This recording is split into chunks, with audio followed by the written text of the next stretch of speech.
अरे बड़ी माँ, आपने इस ताज को लाने का खुद कष्ट क्यों किया? किसी दासी से भिजवा देती। अरे ऐसे कैसे? हम तो तुम्हें अपने हाथों से इस ताज को पहनाने आए हैं। लो, पहनो इसे। वर्षा ये कहकर उस ताज को देविका को पहनाती है, जिससे वो अचानक से गायब हो जाती है।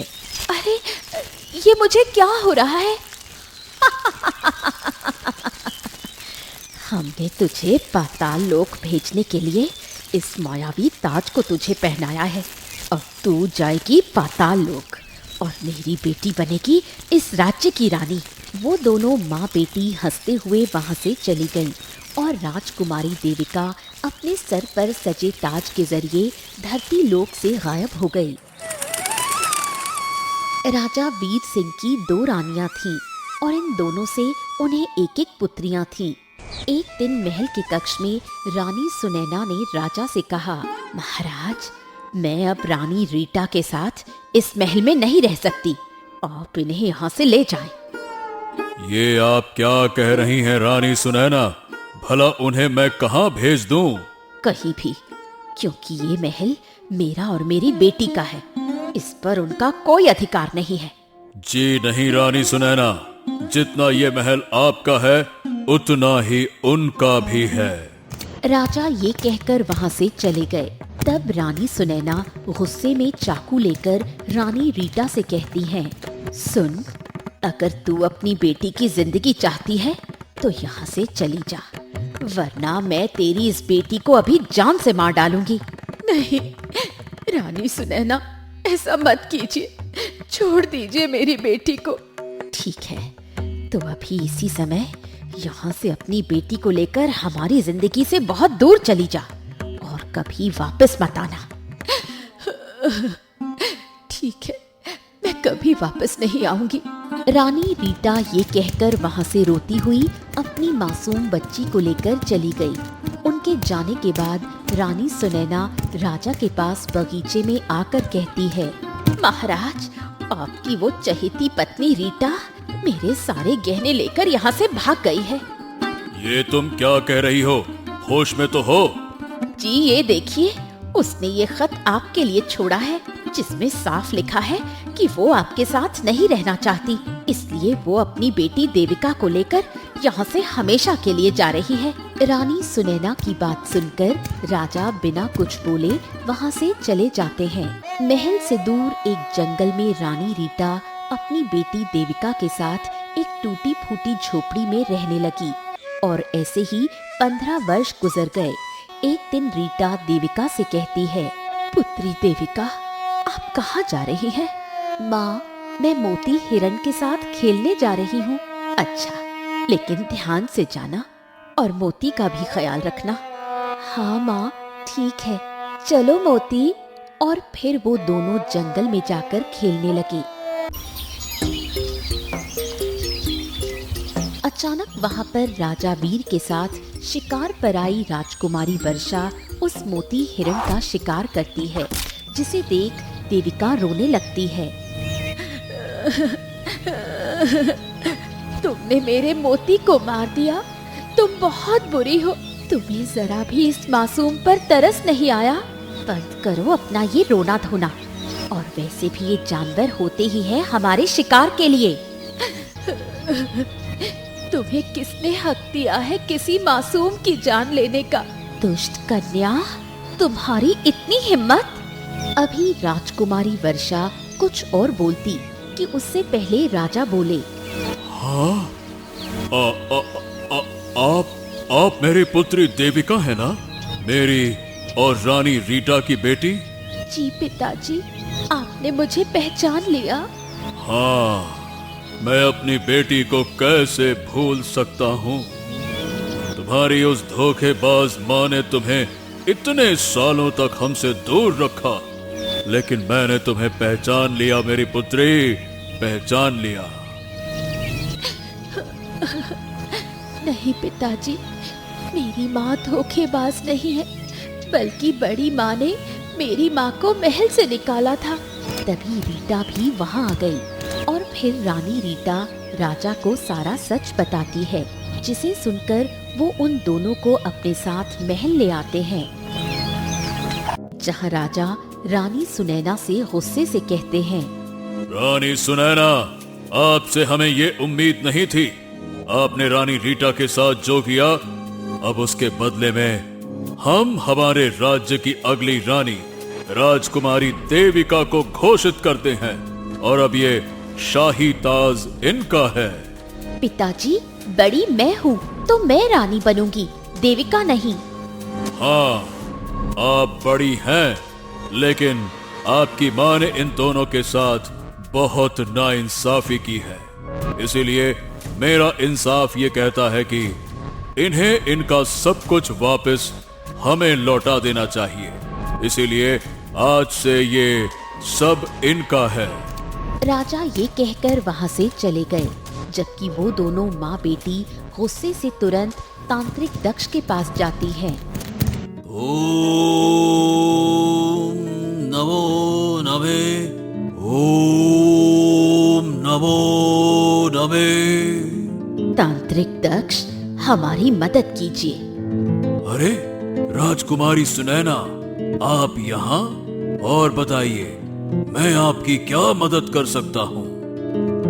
रानी सुनैना तांत्रिक दक्ष के पूछने पर उसे सब बताती है, जिसे सुनकर वो अपने जादू से ताज बनाकर उनसे कहता है, रानी सुनैना, ये काली शक्तियों से बना मायावी ताज है, जिसे पहनते ही राजकुमारी देविका इस धरती से मिटकर हमेशा के लिए पाताल लोक चली जाएंगी और कभी वापस नहीं आएंगी। ये लीजिए आपकी दक्षिणा। अब मैं चलती हूँ, उस देविका को हमेशा के लिए पाताल लोक भी भेजना है। और फिर रानी सुनैना और राजकुमारी वर्षा उस तांत्रिक से मायावी ताज को लेकर महल के पीछे झील किनारे जाती है, जहाँ राजकुमारी देविका बैठी होती है। अरे बड़ी माँ, आप आइए, हमारे साथ यहाँ बैठिए। नहीं, हम बैठने नहीं, बस तुम्हें तुम्हारी अमानत देने आए थे। कैसी अमानत बड़ी माँ? तुम्हारा ये ताज लो, इसे पहन लो। ये शाही ताज तुम्हारे सर पर अच्छा लगता है। और फिर वो दोनों उस ताज को राजकुमारी देविका को पहनाती हैं। उस ताज के पहनते ही धीरे धीरे जादू का असर होने लगता है। अरे बड़ी माँ, आप लोगों ने इतना कष्ट क्यों किया? मुझे क्या हो रहा है? मेरे शरीर में ये चुभन कैसी? मेरा पैर, मेरे हाथ। बड़ी माँ, वर्षा, ये क्या किया है आप दोनों ने? हम तुझे मौत से भी बदतर सजा देने आए थे, इसलिए अब तू मरेगी उस पाताल लोक में, और मैं बनूंगी इस राज्य की असल रानी। और मैं पिताजी से ये कह दूंगी कि तू अपने किसी प्रेमी के साथ भाग गई है। और फिर राजकुमारी उस ताज के जादू से धरती से धीरे धीरे मिटती हुई पाताल लोक की गहराइयों में पहुंची, जहां उन्हें एक बंदरनुमा बकरी दिखाई दी। ये मैं कहाँ आ गई हूँ? ये कौन सी दुनिया है? ये पाताल लोक है सुंदरी। अरे तुम कौन हो? और ये तुम्हारा चेहरा तो बकरी का है, मगर शरीर बंदर का क्यों है? हाँ, मैं ऐसा ही हूँ, क्योंकि मुझ पर श्राप है। लेकिन आप कौन हैं और यहाँ कैसे आई? शौर्य के पूछने पर राजकुमारी उसे सारी बात बताती है, जिसे सुनकर वो कहती है, अच्छा, ये तो बहुत अफसोस की बात है कि आपके अपनों ने ही आपके साथ छल किया। हाँ, लेकिन तुम्हें किसने श्राप देकर आधा बंदर आधी बकरी बनाया है? ये एक रहस्य है, लेकिन जब आप मेरी मदद करेंगी तो मैं अपने असली रूप में आ जाऊंगा और हम दोनों यहाँ से निकल जाएंगे। मैं तुम्हारी मदद जरूर करूंगी। बताओ, मुझे क्या करना होगा? आपको मौत के कुएं में जाकर वहां से मेरे लिए गुलाबी कमल के फूल को उस कालिया जिन से बचकर हासिल करना होगा, जिससे मैं अपने असली रूप में आ जाऊंगा। मगर मैं अकेले उस मौत के कुएं में कैसे जाऊंगी? ये परीक्षा हिम्मत की है और राजकुमारी को डर शोभा नहीं देता, और वैसे भी डर के आगे जीत है। हाँ, तुम ठीक कह रहे हो, मुझे ये करना ही होगा। और फिर देविका हिम्मत करके मौत के कुएं में जैसे ही जाने का सोचती है, उसकी नजर सोते हुए कालिया जिन्न पर पड़ती है। अब मैं क्या करूं? यहाँ तो बहुत भयानक आग लगी है। अगर मैं इसमें गई तो जलकर मर जाऊंगी। अगर वो जिन्न नींद से जाग गया तो वो मुझे मार डालेगा। राजकुमारी, मेरी बात याद रखिए, डर के आगे जीत है। आप ये कर सकती हैं। हाँ, मुझे हिम्मत नहीं हारनी है। राजकुमारी देविका ये कहकर उस मौत के कुएं में जैसे ही कूदती है, वैसे ही बकरी के इशारे पर वहां लगी सारी आग बुझ जाती है। अरे, ये आग तो बुझ गई है। अब मैं उस फूल को ढूंढती हूँ। देविका आगे जाती है। वहाँ उसे चारों ओर बड़े बड़े भयानक कांटे दिखाई देते हैं। अरे, ये क्या? ये कांटेदार रास्ता कैसे यहाँ आ गया अचानक? अब मैं इन्हें कैसे पार करूँगी? राजकुमारी, आप ये कर सकती हैं, कर सकती हैं आप। और फिर राजकुमारी जैसे ही हिम्मत करके उस कांटे भरे रास्ते पर पहला कदम रखती है कि बकरी के जादू से वहाँ मौजूद सारे कांटे खत्म हो जाते हैं और सामने देविका को वो गुलाबी कमल का फूल दिखाई देता है। राजकुमारी, जल्दी, इससे पहले वो जिन्न नींद से जाग जाए, जल्दी। और फिर जैसे ही देविका उस फूल को लेने के लिए आगे बढ़ी कि अचानक वो खतरनाक जिन्न अपनी नींद से जाग गया और गुस्से में उसने कहा, देखो, मैं बस ये फूल लेने आई हूँ और लेकर यहाँ से चली जाऊंगी। अच्छा, तो शौर्य तूने इसे फूल लेने के लिए भेजा है? लगता है तू भूल गया कि मैं कौन हूँ। राजकुमारी, जल्दी से उस फूल को तोड़कर मेरे तरफ फेंकिए। हाँ, ये लो। और फिर देविका जल्दी से उस फूल को उस बकरी की तरफ फेंकती है, जिससे वो अपने असल राजकुमार के रूप में आ जाता है। अब मैं तुम दोनों को छोड़ूंगा नहीं, मार डालूंगा। मारोगे तो तब ना जब तुम बचोगे।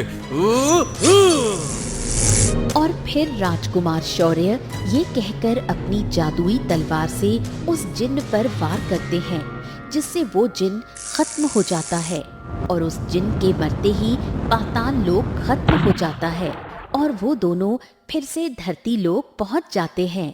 अरे राजकुमार शौर्य, मैं अपने पिताजी के पास वापस आ गई। क्या यही था वो जिसके साथ तुम भागी थी? नहीं पिताजी, ये झूठ है। महाराज, राजकुमारी देविका सच कह रही हैं। अगर आपको विश्वास नहीं है तो मैं आपको अभी सब कुछ दिखाता हूँ। और फिर राजकुमार शौर्य ये कहकर उस अपनी जादुई तलवार से उन्हें सारा दृश्य दिखाते हैं, जिसे देखकर राजा के सामने उनकी पत्नी और पुत्री की सच्चाई आ जाती है।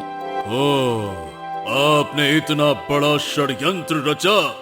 सैनिकों, इन दोनों को कैद कर दो। और रही बात देविका, तो पुत्री, हम आपका विवाह राजकुमार शौर्य से करेंगे और आप ही हमेशा हमारे राज्य की रानी रहेंगी। और फिर कुछ दिन बाद धूमधाम से उन दोनों का विवाह हो जाता है और वो दोनों खुशी से साथ रहने लगते हैं। अगर आपको भी ये वीडियो पसंद आई तो वीडियो को लाइक करें और चैनल को सब्सक्राइब करें और बेल आइकन जरूर दबाएं। भीमनगर में राजा आदित्य अपनी प्यारी बेटी राजकुमारी दक्षिता संग रहता था। सुबह की नर्म धूप महल में फैल चुकी थी। दोनों राज्य की सीमा पर खड़े दूर तक फैली भीम नगरी की हरियाली देख रहे थे। दक्षिता, हमारे राज्य की शांति ही हमारी सबसे बड़ी जिम्मेदारी है। जी पिताश्री, आप बिल्कुल सही कह रहे हैं। राजकुमारी ने पिता की आंखों में वही चिंता देखी, प्रजा की सुरक्षा, राज्य की खुशहाली और अनजान खतरों की आहट। वो समझ रही थी कि ये बातचीत केवल पिता पुत्री नहीं, बल्कि एक राजा और उसकी उत्तराधिकारी के बीच की थी। पिताजी, प्रजा खुश है, पर जंगल में कुछ हलचल बढ़ी है। बेटा, आज तुम फिर से शिकार पर जाने का सोच रही हो? हाँ पिताश्री, तीर कमान को अभ्यास चाहिए। राजा आदित्य को मंत्री विक्रम की चेतावनी याद थी। जंगल में अजीब पदचार, टूटी शाखाएं और रात की रहस्यमयी आवाजें। वो बेटी को रोकना चाहते थे, पर जानते थे कि दक्षिता जन्म से साहसी योद्धा है, इसलिए चिंता के बावजूद उसे जाने दे रहे थे। दक्षिता, बेटा, जंगल की हलचल साधारण नहीं है। मुझे ये सब अच्छा संकेत नहीं लग रहा। पिताश्री, डरने की नहीं, सामना करने की कला आपने ही सिखाई है। मैं पूरी सावधानी के साथ जाऊंगी। हाँ, देखो बेटा, मैं जानता हूँ कि तुम में साहस है, पर पिता होने का दर्द भी समझो। खतरा दिखे तो तुरंत लौट आना। वचन है पिताश्री, भीम नगर की राजकुमारी कभी पीछे नहीं हटती। जंगल की गहराई में अजीब खामोशी थी। अचानक राजकुमारी दक्षिता ने देखा कि एक वृद्ध ऋषि जंगली सुअरों के झुंड में फंस गए हैं। हालत बेहद खतरनाक थी और समय बहुत कम बचा था। ऋषिवर, घबराइए मत, मैं अभी आपको यहाँ से निकालती हूँ। दक्षिता ने तेजी से कमान चढ़ाई और तीर हवा में सीटी बजाते हुए निकले और सुअरों के बिल्कुल पास आकर जमीन में धंस गए। आवाज से सुअर चौकन्ने हुए और झुंड पीछे हटने लगा। दक्षिता ऋषि के सामने ढाल बनकर खड़ी हो गई। जंगली सुअर उसकी मजबूत दृष्टि और तेज कदमों से डरकर जंगल की ओर भाग गए। बेटा, तुम्हारी बहादुरी देखकर मन प्रसन्न हो गया। ऋषिवर, आप जंगल में अकेले कैसे फंस गए? अब ध्यान कर रहा था, तभी ये खतरनाक झुंड अचानक आ गया। ऋषि की सांसें अभी भी तेज थीं, लेकिन चेहरे पर अब राहत थी। वो अपनी छोटी थैली खोलते हैं, उसके भीतर से हल्की रोशनी फैलती है। दक्षिता आश्चर्य से देखने लगी कि ये रोशनी किसी छोटी गोल वस्तु से निकल रही है।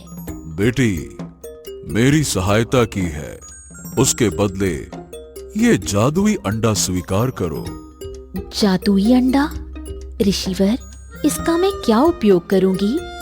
ये साधारण नहीं, संकट में सहायता देने वाला चमत्कारी अंडा है। क्या ये सचमुच मेरी संकट की घड़ी में काम आएगा? हाँ, जब भी तुम्हें गहरी मदद चाहिए होगी, ये स्वयं प्रकट होगा। लो। दक्षिता ने अंडा दोनों हाथों से लिया।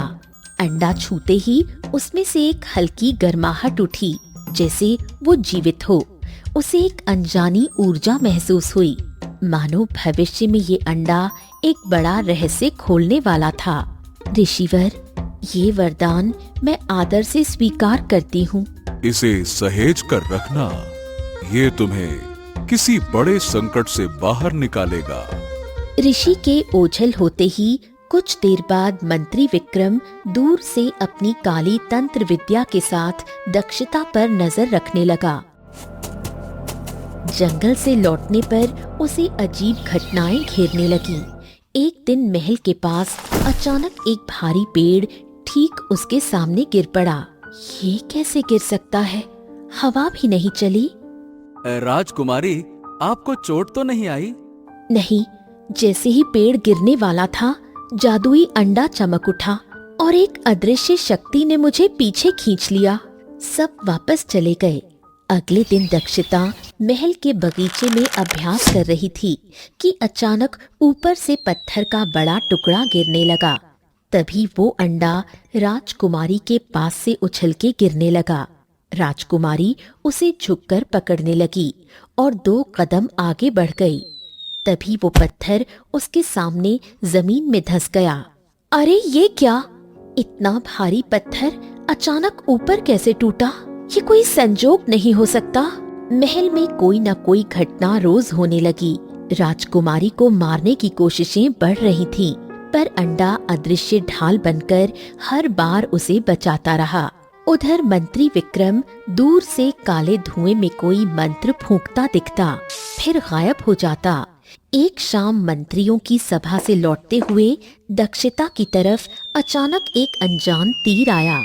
ठीक उसी क्षण अंडा नीचे लुढ़कता हुआ आया और दक्षिता उसे उठाने के लिए झुक गई। हे देव, ये तीर सीधे हृदय में लगता। हाँ, राजकुमारी, ये कौन कर रहा है? यहाँ तो कोई दिखाई भी नहीं दे रहा। मुझे खुद शक है, कोई बहुत बड़ा दुश्मन हमारे बीच है। ये सभी हमले मंत्री विक्रम के थे, जो बचपन से तंत्र विद्या में डूबा राजा आदित्य के पतन का इंतजार कर रहा था। दक्षिता के बार बार बचने से वो क्रोधित हो उठा। एक रात काली आंधी और आग का भयावह गोला महल की ओर बढ़ाया। राजा आदित्य, रानी राधिका और दक्षिता तीनों महल के खुले प्रांगण में फंस गए। राजकुमारी दक्षिता, ये हमला सामान्य नहीं है। कोई बहुत ही शक्तिशाली दुश्मन है। आदित्य, हमें यहाँ से निकलना होगा। आग तेजी से फैल रही है। उसी क्षण जादुई अंडा दक्षिता की कमर से नीचे गिरा। अंडा जमीन पर लुढ़का और अचानक तेज चांदी सी रोशनी फैलने लगी। फिर अंडा फट गया और उसमें से एक चमकदार सफेद से रंग का उड़ने वाला घोड़ा निकला। उसकी आंखें नीली और पंख चांदी जैसे थे। घोड़ा इंसानी आवाज में बोला, डरो मत, मुझे ऋषि महाराज ने तुम्हारी रक्षा के लिए भेजा है। आप बोल कैसे रहे हैं? आप अंडे से कैसे निकले? ये मेरा जादुई रूप है। संकट बढ़े तो मैं प्रकट होता हूँ।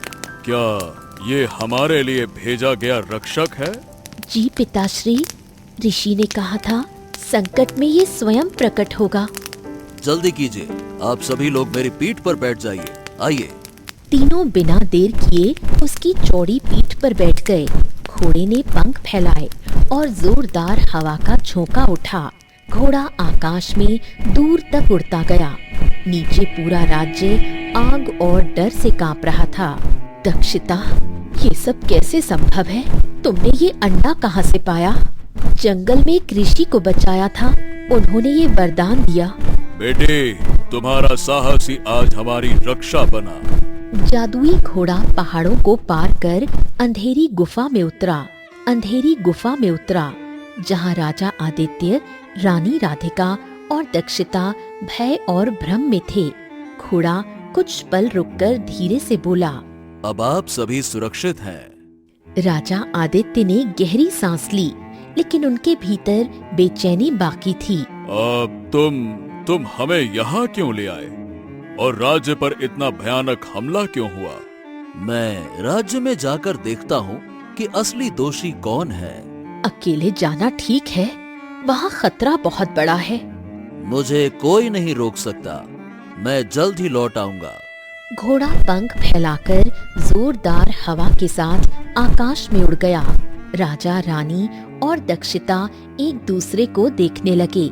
घोड़ा तेज गति से महल की दिशा में उड़ता हुआ पहाड़ियों के ऊपर से गुजरा। नीचे भीमनगर में अंधेरा और भय था। महल के प्रांगण में अचानक रोशनी दिखी और कोई राजा आदित्य की तरह कपड़े पहने राजगद्दी पर बैठा था। घोड़ा हैरान रह गया। ये क्या?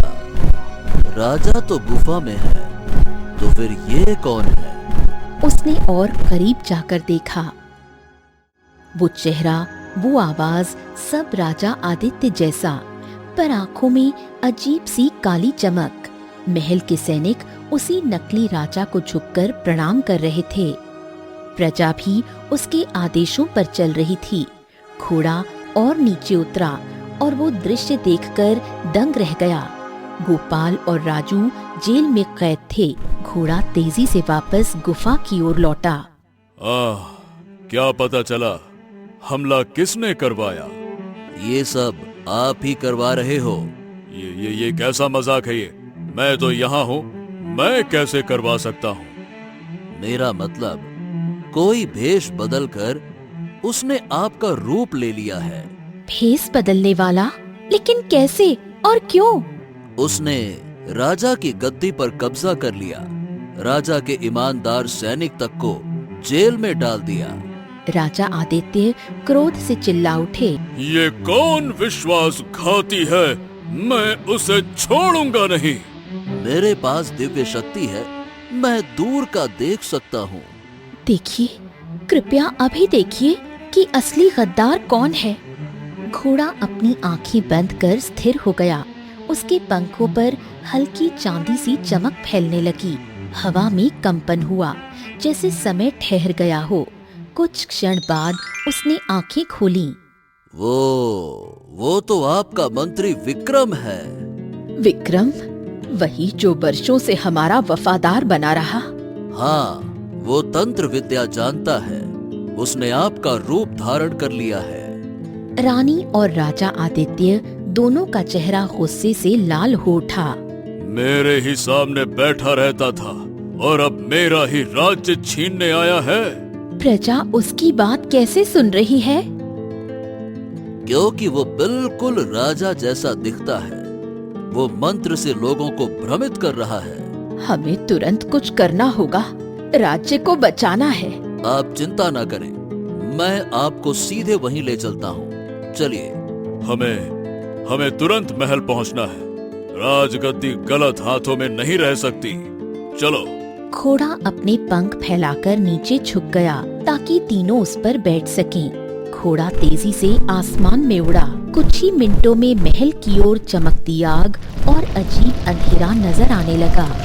घोड़ा नीचे झुका और सीधा महल के प्रांगण में उतरा, जहां नकली राजा गद्दी पर बैठा सब संभाल रहा था।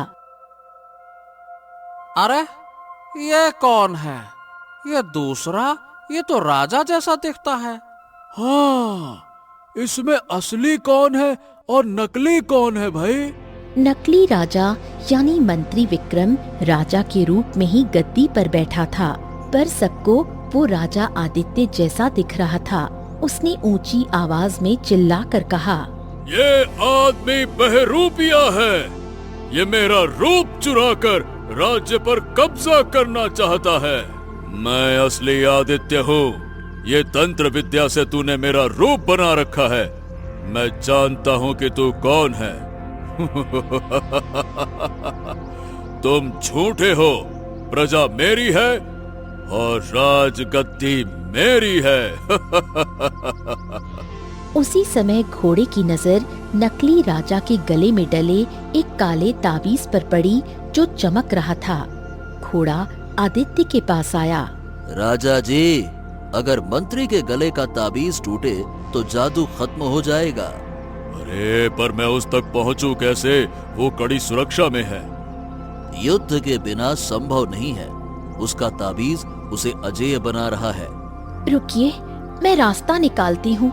वो प्रजा की तरफ मुंह करके बोली, यदि हम असली राजा को पहचानना चाहते हैं तो दोनों में युद्ध करवाएं।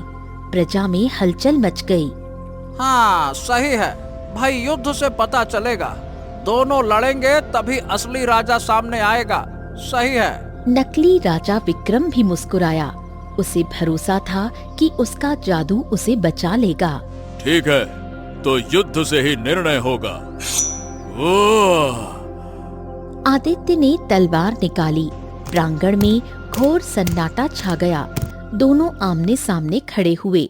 युद्ध शुरू हुआ। ताबीज के कारण विक्रम की शक्ति बहुत अधिक थी। उसके हर वार से काला धुआं उठता, जबकि राजा आदित्य कठिनाई से संभल रहे थे। भीड़ सांस रोके खड़ी थी। दक्षता ध्यान से ताबीज की हर हरकत देख रही थी।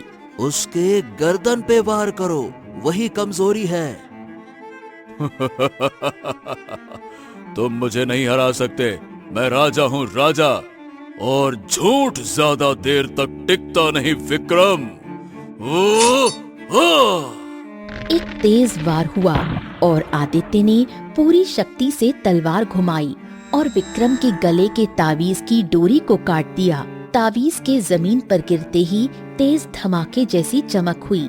काला धुआं विक्रम के शरीर से बाहर निकला। उसके चेहरे का जादू टूट गया और असली मंत्री विक्रम सबके सामने आ गया। प्रजा स्तब्ध रह गई। अरे ये तो मंत्री है, ये तो राजा नहीं था। अच्छा, हमें धोखा दिया, ये तांत्रिक है। नहीं नहीं नहीं, मेरा जादू, मेरा राज्य, नहीं नहीं नहीं नहीं, ऐसा नहीं हो सकता, नहीं। तुम्हारा सत्य सामने आ चुका है, अब आपका न्याय होगा महाराज। सैनिकों, विक्रम को पकड़ा जाए और इसे जेल में बंद कर दो। ले जाओ इसे। सैनिक तुरंत उसे घसीटकर ले गए। प्रजा खुशी से झूम उठी। दक्षिता मुस्कुराई। घोड़े ने सिर झुकाया। राजा आदित्य ने राजगद्दी पर बैठकर शांत स्वर में कहा, हमेशा सत्य की ही जीत होती है और बुराई का अंत होता है।